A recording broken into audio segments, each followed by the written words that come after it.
Hello everyone and welcome to another video from Dota. Today I'm going to be bringing you an Arc Warden replay, and this replay is a really nice game because it was a very uphill climb. If we have a look at the enemy team, we've got Spectre, Undying, Outworld Devourer, Omni Knight, Venge. This is a monstrous lineup, an absolute captain's mode draft of a lineup, and we have a very hard game ahead of us, so we need to play this a very specific way. We need to play very smart, and I think we do that this game. It's very nice. So Arc Warden, a really nice hero. Not quite sure whether I think he's a bit too good at the moment, but he's very fun to play and very nice, and he definitely scratches that micro itch that you may be missing out on a little bit because Meepo not so favourable in the current patch, not so great. So Arc Warden is definitely filling that gap for me where Meepo isn't. I haven't been playing too much Meepo, admittedly, but Arc Warden definitely doing it for me. So Undying going for this top fruit. He does manage to get a 4-man decay, but it isn't going to do enough for him. We're just going to put this slowdown. I think I'm going to pick up the last hit. Yep, I picked up the last hit, so nice first blood going the way of me. That'll secure me my magic wand, which would be really useful against that Undying. If he does go to the top lane, he might go there with Omni Knight as well. Here I actually tabbed out in real life. Something happened, but it doesn't take me long to get back into the game. It is going to mean I miss a couple of last hits, but you know, stuff happens. The fact that I did pick up that first blood is going to mean that doesn't really matter. So I'm just going to stroll to my lane here. It is the Undying off lane, so I'm going to have a pretty easy time up against him now with him feeding away first blood. Line getting a couple of last hits there, getting close to level 2, which is really nice for us. And just going to fail to last it here. Sun King put some serious damage onto that Undying, but in return he does get some serious damage put down to him, but that is totally fine. It's going to make it very hard for the Undying to do anything. Can put down the slogan with some clicks. Line doing the same with the Hex, but the TP for Omni Knight coming out of there, the Purify going down, is going to secure the life of Undying there. I mean that we can't really pick up a kill. The salve being used from Undying. So not too bad for us. A decent exchange. We do get a TP out from Omni Knight, and it is going to look like he's going to stay here. I'm going to stroll to the secret shop and pick up my boots and that magic wand. Actually just the magic wand right now. I'll pick up the boots in a minute. But does slow there on Undying. Some serious damage coming out from him, but as soon as that Omni Knight walks close, we know that the Purify and Repel is going to come out, so not really worth the Sun King stun there. Going to miss a couple of last hits there. Arc Warden are pretty difficult here to last it on. You're not really going to be building many stats. I have actually gone for an early magic wand and I still only have 50 damage at level 2, which is abysmal. So lasting on this hero is a challenge in itself. A bit different to Meepo because your animation is not very good on Arc Warden, so it takes some getting used to, but it's definitely good. Slow coming out here onto Undying there. The Purify does come out. I should have stepped into the sphere there earlier. Could have maybe picked up the kill there on Undying. Bit of bad play from me there, but the main thing is that we're getting pretty low and no one dies for it. It's very low, and they're not winning this lane, they're really not. The Undying Omni Knight lane should be doing a lot more than it is, but even if he chucks out a tombstone, I just put the magnetic field on top of myself and click it up and get an easy 150 gold there. He should, however, though, be using the tombstone in between magnetic field, because the cooldown on magnetic field is actually really long, so he definitely could be playing it a little bit smarter.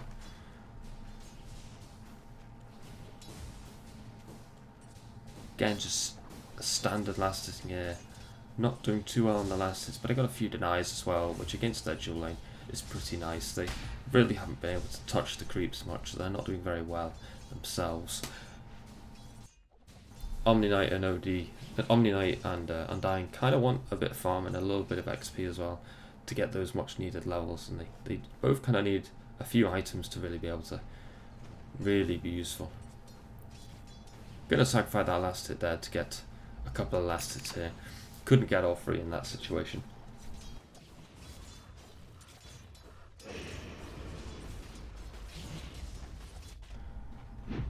I'm getting a little bit out of position here. I should, however, go back to base here because I'm missing a couple of last hits onto the tower. I'm going to put down some pretty nice tick damage onto Omni Knight there. The tombstone does come out, and Sun King is getting very low, but I do manage to kill the tombstone quick enough to get the zombies off him. We're going to put some serious damage onto this Undying, but with the Decay, the Soul Rip and the Purify, he's very hard to kill.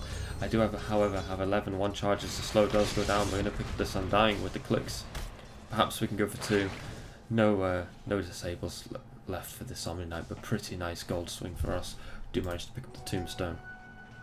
Do manage to pick up a kill.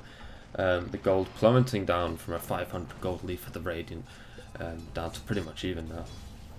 And you can see I've got those Gloves of Haste. They are not for treads. It's very important that we don't go treads on Arc Warden. We want to be going for that fast Midas and then into Boots of Travel. So that's exactly what I'm going to be doing. My next item is going to be Hand of Midas, no other items. I should pick up a Mango and a Salve for the express reason that I can... I can maybe get some damage on this. No, I don't manage to get it. For the express reason that I can, every time I cast my ultimate, my Tempest Double, I can Mango and Salve my main hero, and it doesn't use up the Mango and Salve on my main hero. So I can effectively constantly keep myself at full health and mana, which is really nice. So here, just going to concentrate on not dying and steadily last hitting towards my Midas. I kind of want an 8-minute Midas. That's a really nice timing to have. Anywhere between 6 and 10 minutes is a really nice timing to have on your Midas. Of course, if you're missing last hits as much as I am, you perhaps won't get that. Still really trying to get used to that animation and the projectile speed. The projectile speed is pretty bad. So definitely need to get used to it.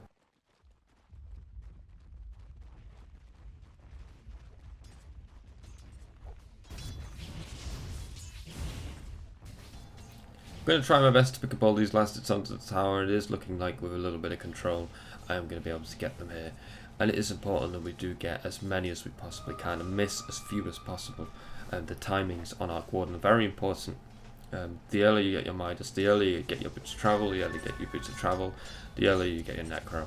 It's kind of that simple. It's a bit like Meepo with the Aghanim Scepter, only a little bit more exaggerated.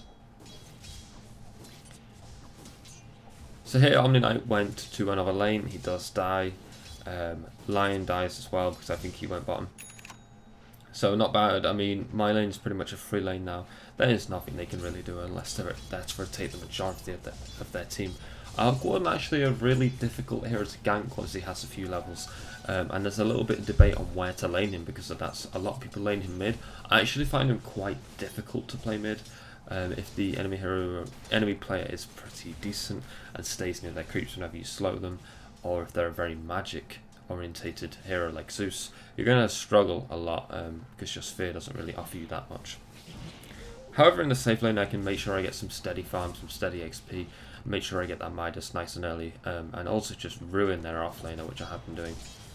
Going to pick up a cheeky last hit there off the side camp there, and that's going to get me a 7-minute Midas. Probably going to come to me around 8 minutes with the courier, and that is going to be a nice timing for my Midas. It's going to be in line with my ultimate as well. I'm going to pick up that level on my ultimate. It's very important that we do not miss skill.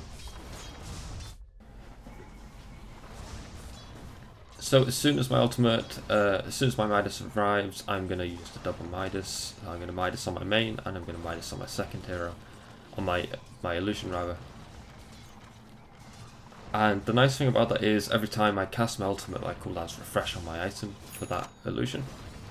And also the illusion cooldown is less than the Midas cooldown, so I actually Midas more frequently than I usually would. Should have stepped the illusion there into the sphere there. You can see that Undying in fact does get 2 stacks of decay off the illusion and me, so that's worth knowing.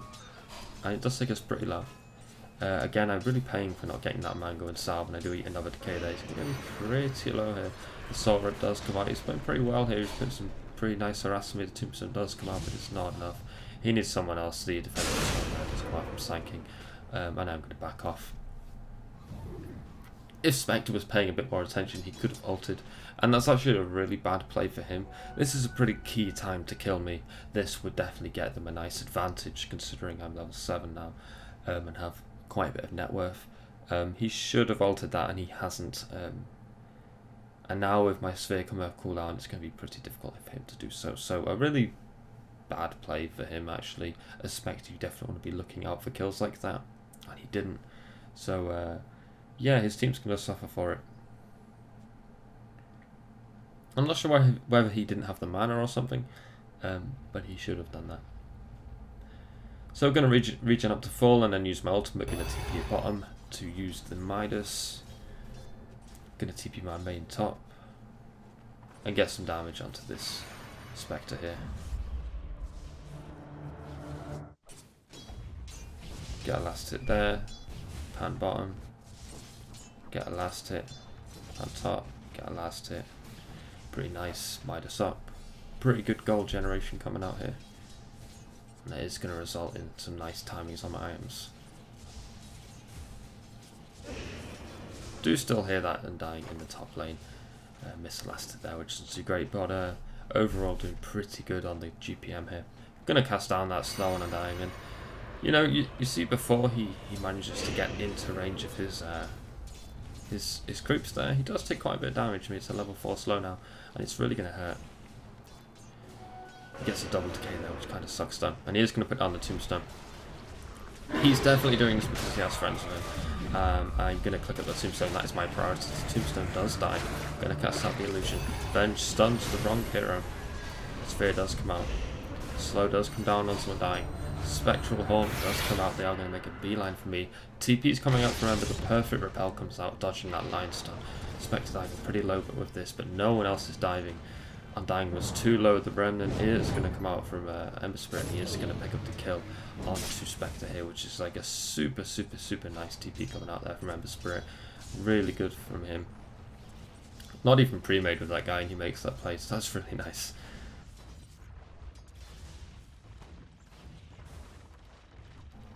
So a really big investment for them to make. They do have 4 heroes top, but unfortunately they weren't able to have any follow-up. The tombstone dying early means they don't have a slow on everyone to be able to secure the kill. Gonna come out and that Omni Knight drops. Couldn't even say what was happening quick enough. Slow comes out, a couple of clicks come out, he's still disabled, he's too low. Bang, gets hit.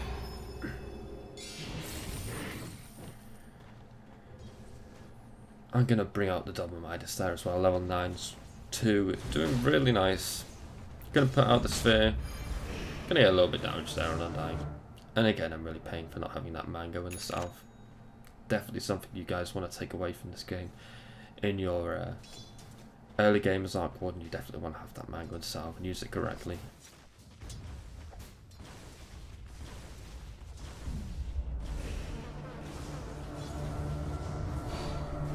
Going to get a little bit of damage on that tier 1 top, and we're really going to be playing the tower game this game as best as we can.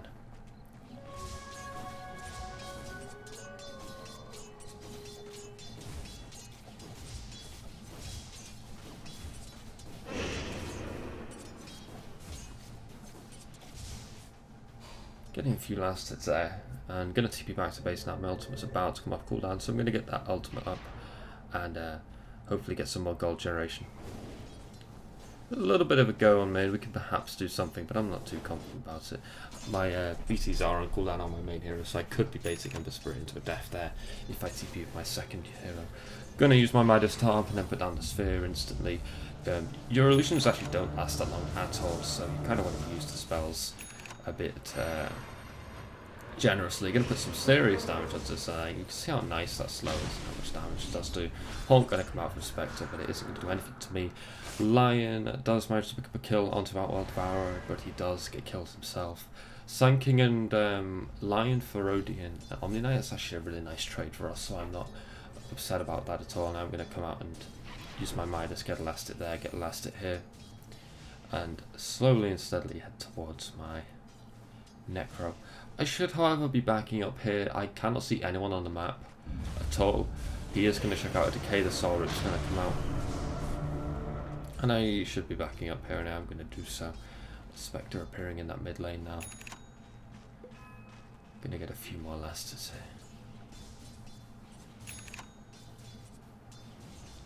here. Going to cast out my illusion there. Going to Midas. Every time that's off, I'm going to Midas. get some more damage into this top 2. I should again be backing up. I can't see any of the heroes. I can see Omni Knight mid. Spectre is going to come top. I'm going to try and TP back, but that Desolate doing way too much damage to me. Avenge actually came there as well, so that was a pretty big gag for them to make. The rest of my team, however, they got a fair bit of space, but I shouldn't have given away that kill. My map awareness definitely slipping there. Stuff I'm going to notice in the replay and not in the game. There's a lot to keep track of in the game when you're playing a micro-intensive hero like Warden or Meepo or Chen. So you're definitely going to slip a little bit more on that map awareness, which is where the difficulty can lie.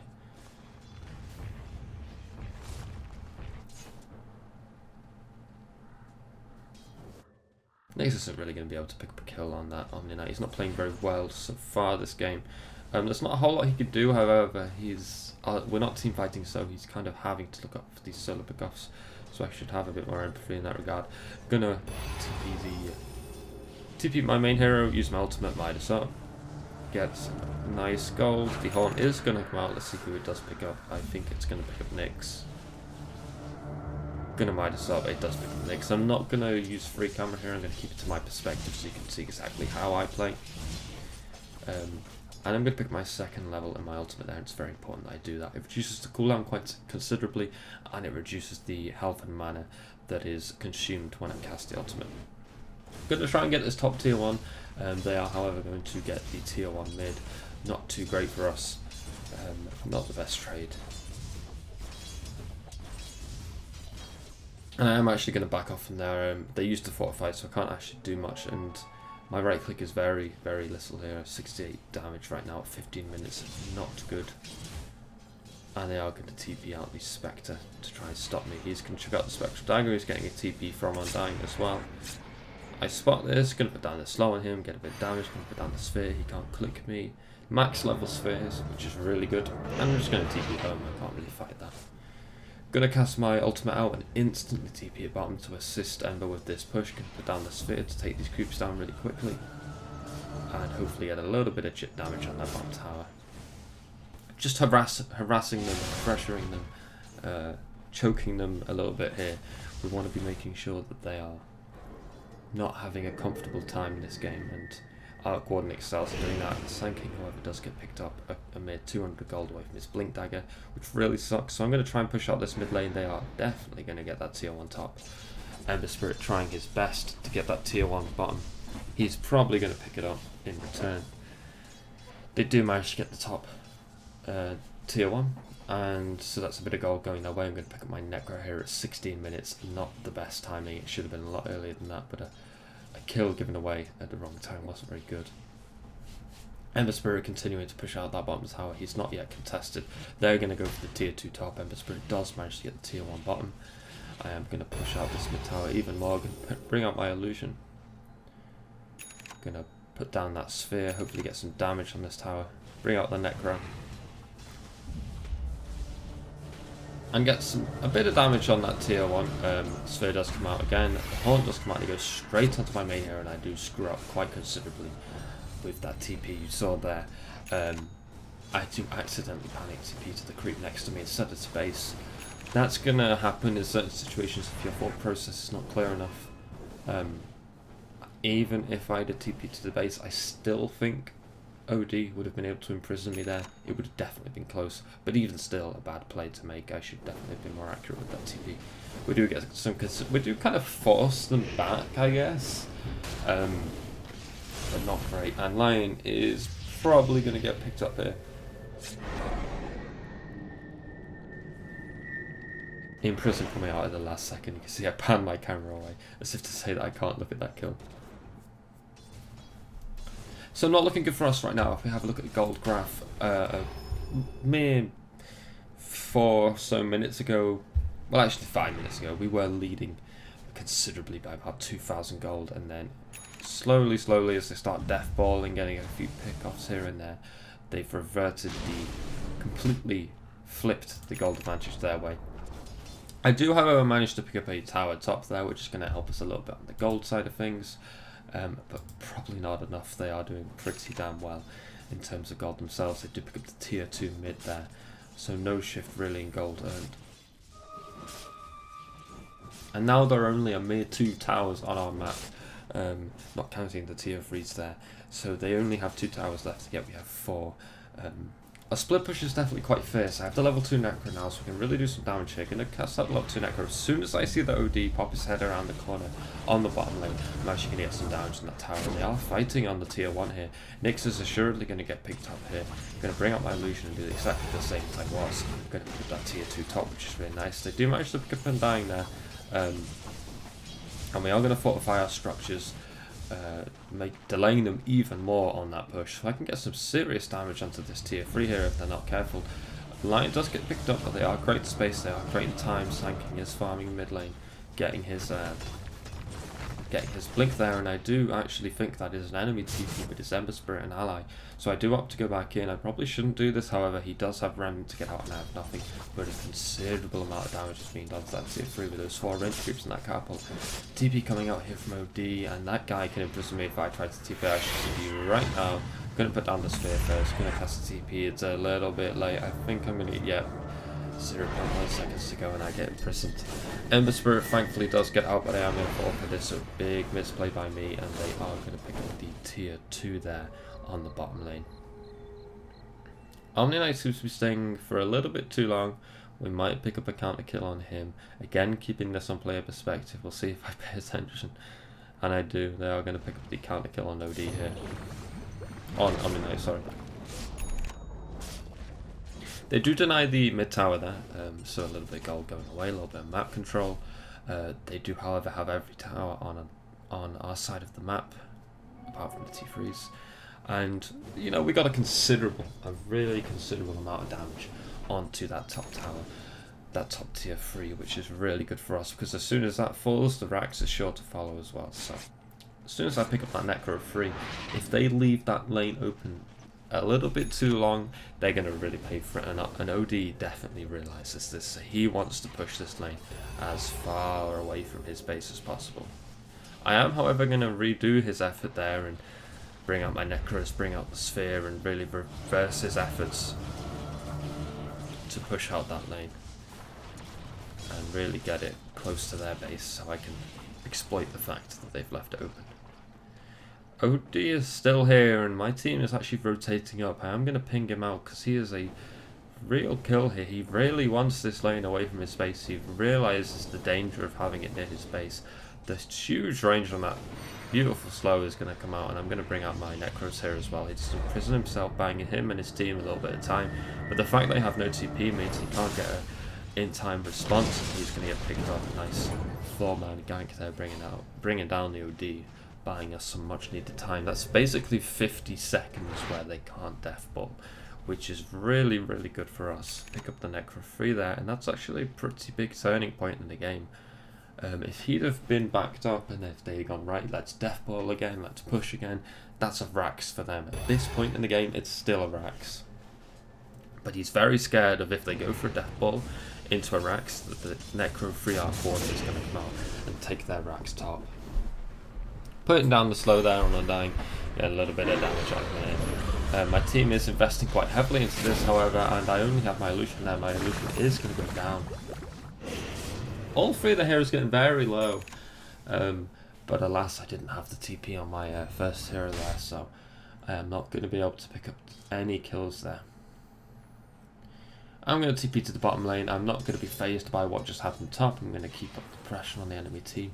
Going to choke them into submission, and that's exactly what you want to do with Arc Warden.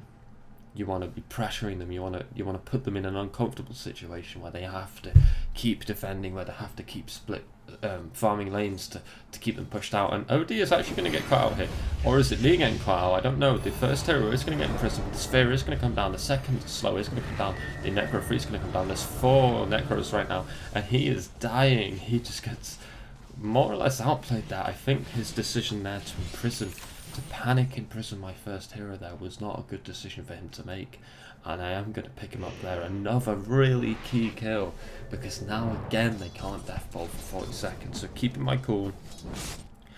And that's exactly what that was. He panicked and I kept my cool that time. There's definitely times where I panicked though, and we are actually going to be able to pick up this Undying here or not. The Purify just come out in time. Venge has no mana. The because I burnt it all with the Necros, and they're all going to die now, so I can just A-click them down the lane. There's no way they can kill those Necros in time. So nice, really nice stuff coming out from my team. We're really pressuring them. We're all on the same page here. And we're actually just outplaying them, which is really nice to see. Second illusion is going to come out. I'm going to TP him to the creep that isn't being shot by the tower. Going to Midas up, going to put the sphere down, going to put some serious damage onto that tier 2 bottom. And with the max sphere, and because I'm picking levels and stats, I'm actually pushing pretty considerably even with just the illusion. The glyph there does come out, and that's going to nerf the majority of that push. But again, good that we made them use their glyph. That's another 5 minutes for item protection. They are going to 5-man gank that lion bottom, so he is most assuredly dead. But again, buying us some considerable space and time to just push wherever we want and make sure we get that farm. Ember Spirit playing a very similar game to the one I'm playing. Pushing that mid tower, making them divert their attention to that mid tower. OD is a lone bottom, I know that now. And the Diffusal Blade coming out. The Diffusal Blade really, really nice on Arc Warden, because you basically get free Diffusal charges on your... that's free as in no cost, not the number. So I basically get free Diffusal charges on my illusion there. And I'm going to TP that second illusion down to the bottom lane. I noticed they're going for Roshan, so I'm going to push in this bottom lane so they can't turn that Roshan into a bottom push. All of our lanes are pretty much pushed out. Ember Spirit should probably be pushing mid here, but that's fine. We're getting some serious push here. But that Aegis is actually pretty dangerous, to say the least. It's going to make their death ball pretty scary. They're committing to the death ball now. I'm going to say that's about 5 minutes too late to be committing to the death ball, but they can still do something with this. Spectre picks up the Aegis. I make sure I time that Roshan for the next time I go for it. OD picks up a free 400 gold there, which is bad by me, but he pretty much one-shots my Necro, so a lot of gold is going to be fed towards OD. The main thing I need to remember is it doesn't matter too much as long as I'm keeping them in their base. And I'm considering going for the Rapier next, and I do end up picking a Manta instead of the Rapier a bit early here. I'm not sure how good that decision is. I'm still in two minds about whether the Rapier earlier than Manta is better. Maybe even not getting a Manta at all, maybe something like an AC is better. Probably is. And I'm just going to keep farming here. A little bit of fight going on there. They are going to pick up line, but I'm pushing in that bottom lane. And again, all their lanes are pushed in, so it's not so easy for them to commit to this death ball. They are going to pick up line, which is going to give them 30 seconds to kind of have a window here, and they should probably take this down the mid lane now, I would imagine. But they do feel a bit threatened by these Necros pushing down their lanes. They do feel a bit threatened by this. And they're kind of wasting time. They wasted a lot of time on that Nyx there. That was really bad by them. Perhaps tilting a bit, perhaps some conflicts in the enemy team going on. Remember, they're not all pre-made. I'm queued with the Sand King, and that's it. So I think it's a 2 and a 3, and I think they're a 2 and a 3 as well. Or maybe it's a 2 and then 3 solo. I'm not sure, but already you know they're not 5-man stacked. Gonna put down the sphere and my Necros on that bottom tower and probably pick up that bottom tower. They are gonna push out mid, however, and get some pretty serious damage on that T3, but I'm gonna pick up a T2 here, get some much needed gold to my team there. Probably going to look to TP top as soon as my BTs are off cooldown, but unfortunately they're not. I've got 20 seconds to wait till they are. Spectre is actually going to haunt top to stop that Ember Spirit. Ember Spirit playing very smart there, and now they don't have Spectre, which is really bad for them. A huge push coming in the bottom lane there, and now I'm going to defend his. They actually get nothing for that. It's really bad for them. They perhaps should have committed for that push up the mid lane and actually just sacked top, but they didn't. Instead, they get nothing with the Aegis and things reset. A lapse of concentration, perhaps a bad play by Spectre. Ember Spirit gets out for free because Spectre can't do anything to the Ember Spirit. And I'm going to actually diffusal out this Undying here. Remember, this is my illusion. I'm going to slow him out. The Necro Freeze come out. He's getting pretty low. The Necro projectile's coming out. Another diffusal charge coming out because they're free, and I did manage to pick up a kill on Undying there with my illusion. 50 seconds down on the board with Undying. Really nice play. And we're getting close to that Aegis timing out. Have a good 2 minutes to kind of TP, 2 minutes to kind of push and see what they can do with that Aegis. Gonna get some really serious damage onto that tier 3 bottom. So a couple of their tier 3s looking very unhealthy now. Sacking a couple of Necros there, but it doesn't really matter. OD does get picked out. A real lapse in their concentration, and you got countered, my friend, because I picked up a Diffusal, so an easy pick up there onto the Omni Knight. Gonna TP my second illusion top and look to push out this mid tower with the rest of my team.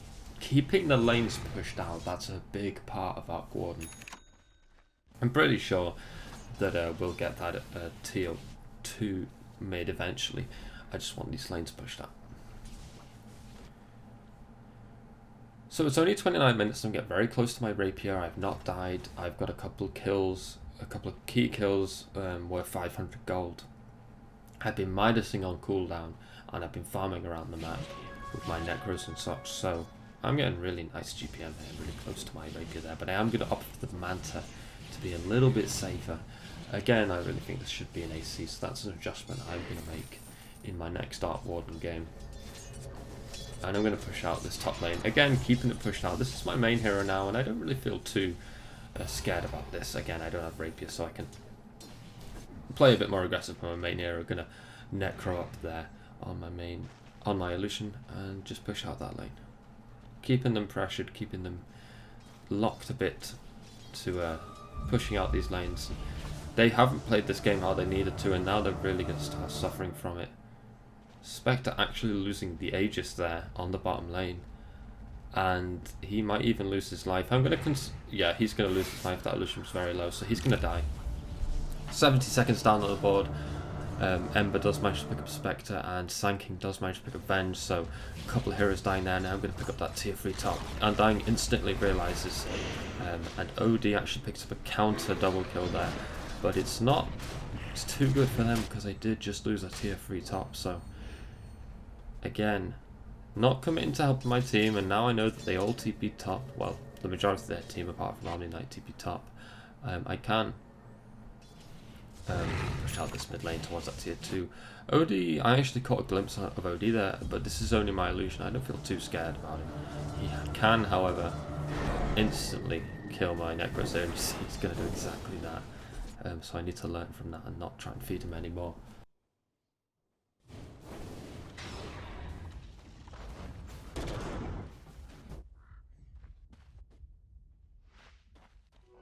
So I actually have 144 damage now because I've been leveling stats and I have a Diffusal and a Manta, and Arc Warden of course is an agility hero, so I'm actually clicking considerably hard now. And I'm going to opt for that rapier next. Going to Midas up in the jungle here, making sure I'm cruising towards that rapier. TP and top, I'll probably pop my Manta here, maybe, yeah, I'll pop my illusion. Midas up, push down the lane. It's almost like a formula now. I know exactly what I need to be doing and I'm just doing exactly that. And now with all this farm and all this threatening push, I'm going to continue to push. Going to pop up my Necro there. All my Necros, all my illusions are there. Nyx Assassin does manage to pick up OD, and they are kind of falling apart here. They've really lost their wind there. They're not fighting a downhill battle anymore. It's an uphill battle. So going to put some considerable damage on that range tracks, and no one else is TPing to help this Venge defend.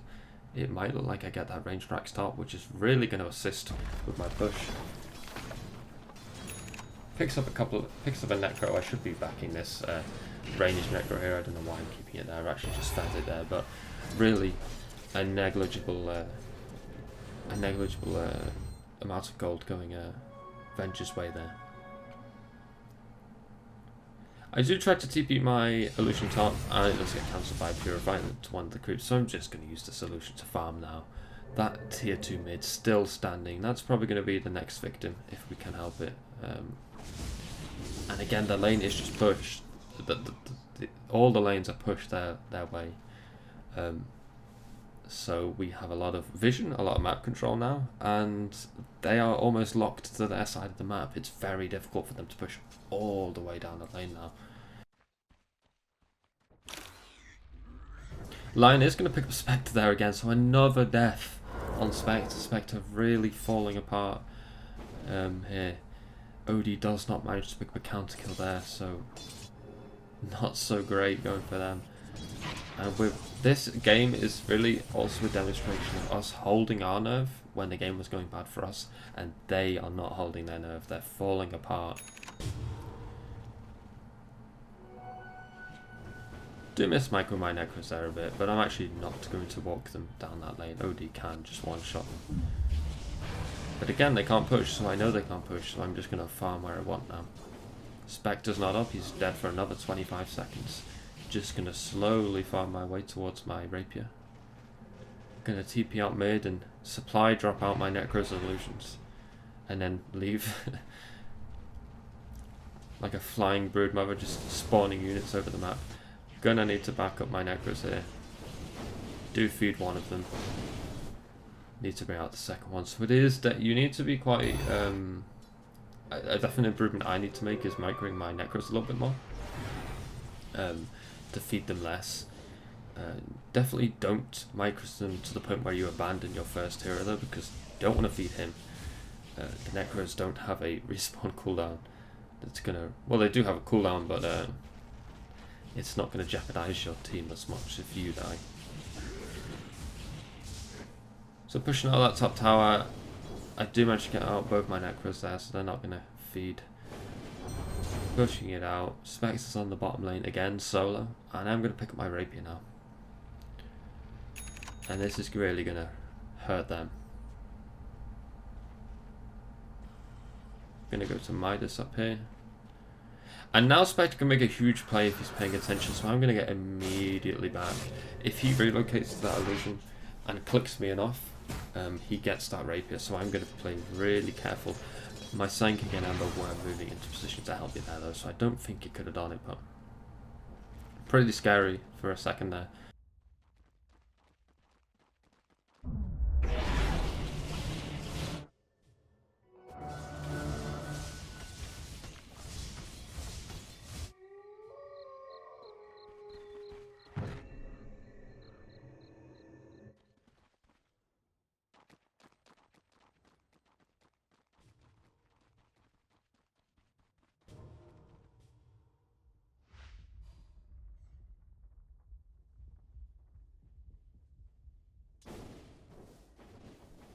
So some serious damage going down on all of their towers, all of their racks there. And I do have the rapier now, so what I can do is I can drop the rapier and TP my main hero if I want to. But I'm not going to do that this time, I'm actually just going to create my illusion. And get some serious damage as I sowed it. He actually doesn't realise I have rapier. Necro coming out, Manta coming out, I've used my Midas. And he should die, he does. Panic Hex the wrong target and get picked up there, so with my illusion I do pick up a kill on one of their cores.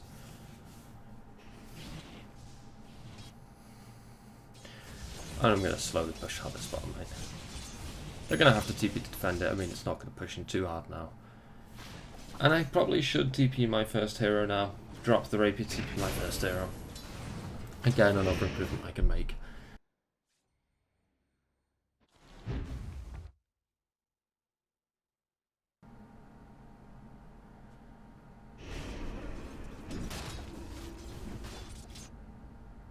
We'll see if Nyx is actually going to manage to kill her on Undying. He's pretty damn tanky though. Sanking helping out a little bit, clicking up those creeps trying to get the caustic on him.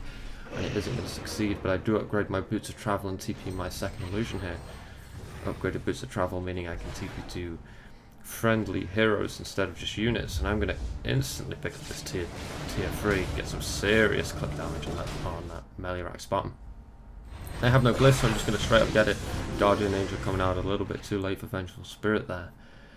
And a melee rack's going our way, which is super good. Going to TP in my main hero top. This is a bit risky, but I'm doing it. The Haunt going to come out, and I'm instantly going to start clicking up Ember Spirit on the same page as me. He wants those illusions off of me, so my rapier doesn't die. Daedalus coming out on Ember Spirit, so Ember Spirit's pretty damn tanky now. Necro unit's going to come out. Gonna A-clicking down the lane. On to that melee racks. That's the next racks we want. And we're doing pretty damn well.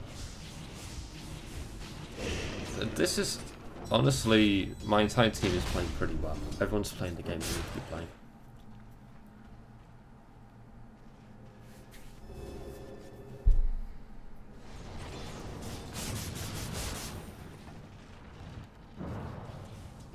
I'm going to push down the middle lane with my rapier second unit. And this is a free tier 2. And we're going to go all the way to that middle tower there. Unfortunately, the illusion with the rapier does die, so I'm not going to get too much damage. I'm going to be careful not to feed too many of these. That necro actually did die to the tower, so no gold fed there. I know I need to play quite carefully. This is a critical point in the game. We're ahead by a lot. In terms of gold, we're actually on a 12k gold lead. XP, almost even, but we're on a 12k gold lead. And we have 2 lanes pushing in constantly. I'm going to TP my illusion bottom, put down the sphere, put down the necros, pick up the range racks, so that's a full lane of racks on the bottom lane. And now I'm going to clear out these earth wells. I'm actually just going to kill this dying because he TP'd way too close to my rapier there. And I'm actually just going to clear up these earth wells, these buildings, whatever you want to call them. I'm clearing those out because if I'm not in that lane and my creeps are, they're not going to get locked onto these buildings. They're actually going to go straight for objectives, which is really nice. So clearing them out, and they just give me a load of gold as well. Venge Fern to pick up the last hit on that necro, it doesn't really matter at this point. And a full lane of racks in the bottom lane and a melee racks in the top lane. As soon as my illusion's off, I can maybe TP at the top, but I think they've reacted. OG picking up a kill there on Lion, and they're actually not in range to help this. I'm gonna TP to this range creep here. I should just go straight for this melee axe and ignore the Omni Knight, and I eventually do. Popping out the necro, popping out the illusions, and I get the melee axe top. So that's 2 full lanes of racks, and I can perhaps even pick up this Venge. I do manage to pick up the Venge, so full lane of racks top, and the Vengeful Spirits. While they're out their base, neglecting the fact to defend, they do lose their top racks, and I bring down that middle tier 3 to half health with a Venge kill. Spectre picks up Ember Spirit, which is a really big kill for them, but it's not actually big enough. Now I know their haunt is down, I'm going to go straight down that bottom lane with my main hero, push that in, make their push as difficult as possible, and just farm up their base a little bit. I have the Dateless in my quick buy slot, but I think I'll go for the second rapier, and I'm going to click all my units onto that tier 3 mid, bring it down to about a quarter health, then TP in my second illusion on one of the units, pretty much take their base. They are going to live just in time. That half health Melrax is going to live, but their whole base is exposed now. Just a melee Rax and a range Rax left to get before we have Megas. The game looking really, really bad for them. And about 20 minutes ago, it was looking like they were going to walk all over us, but they fell apart. Their morale reduced considerably. And I am, of course, calling them out on their disgraceful picks, even though I did pick Arc Warden. But again, Arc Warden, a hero that you shouldn't be ashamed of picking, because you definitely have to play this hero well to actually do something on him.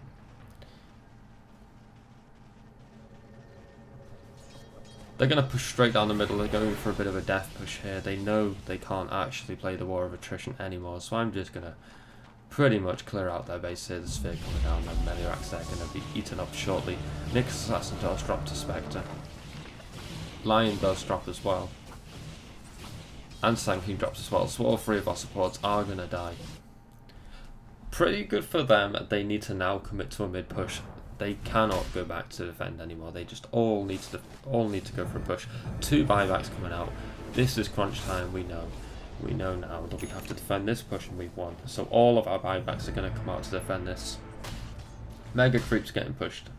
I'm actually just going to cancel my TP. I was thinking of TPing, but I actually just need to defend here. Defending is the high priority. I'm going to go back to base. Nyx Assassin does die back there actually, but I'm going to TP in my illusion here now and put some serious pressure on their base. I can push quicker than all of their heroes, which is really gross for them to deal with. And I should be defusing this guy. and I'm not, which is a really bad play for me. Actually, quite a lot of adrenaline going on right now, so I'm actually misplaying a little bit. And Sirius does pick up the Spectre there, actually. Mega kill going his way, so it's pretty much GG at this point with their Spectre down. Mega creeps pushing in. They can't defend against Mega creeps, so Lincoln's picked up there on Ember Spirit for good measure, and I'm just going to pick up that second Rapier. So a really, really nice game, a huge uphill climb at first, but the fact that we held our nerve and played the game we needed to play, played the split push game, played the pressure game, played it smart, we ended up winning. And I'm just going to farm a little bit here, I don't want to feed away both those Rapiers. Gonna help Sankin get his challenge for the Winters thing. I don't know, I don't have it, I don't like doing the challenges. And I'm just going to click up this Roshan while TPing my Lucian to their base, and I've got 2 Rapiers on this, which is actually pretty disgraceful. And I'm going to pick up on the Knight there while looking away. And pretty much finish the game. Need to get Sankin the Aegis first though before I do that. For its challenge. So hopefully guys you could see really the strength of Arc Warden in this game. He is a very strong split pusher. He has a lot of applications as a carry, as a support, as a pusher. I much prefer him as a pusher to anything else, and I think this game demonstrates that well. The immense amount of pressure placed on them was too much for them to handle, and they just buckled under that pressure. Again, this was played at 5k MMR. I think if you're playing against a 5 stack, they may react and deal with it better than solo queue players and maybe a couple of parties. But overall, I think this is a really good demonstration of how the hero just pressures and noise. Spectre's actually going for a really good play here. This is the only play he can make, and because he has that MKB, he actually relocates the base, and I notice it too late. He does pick me up. He does die for it though, and I just buy back and get my Rapiers back. That was a really cute play for him to try and make. It was really good actually. That's very smart play for him to make at this point in the game. And I did the Omni Knight before the game ends. So thanks so much for watching guys. I'm really enjoying Arc Warden, hopefully you are as well. And hopefully if you haven't played it yet, this encourages you to give him a try. Again, I know I haven't been playing Meepo that much. Meepo really not doing much for me. It's not. I just feel like the hero is not in a good place right now, but Arc Warden definitely filling that void with Meepo. He's almost like Meepo 2.0, so give him a try. Let me know what you think. Let me know what you think of this video in the comments section below. Let me know if you think you want me to do anything more with Arc Warden or anything like that. I might, if I have the time, think about a guide for Arc Warden. So thank you so much for watching guys. I will see you next time.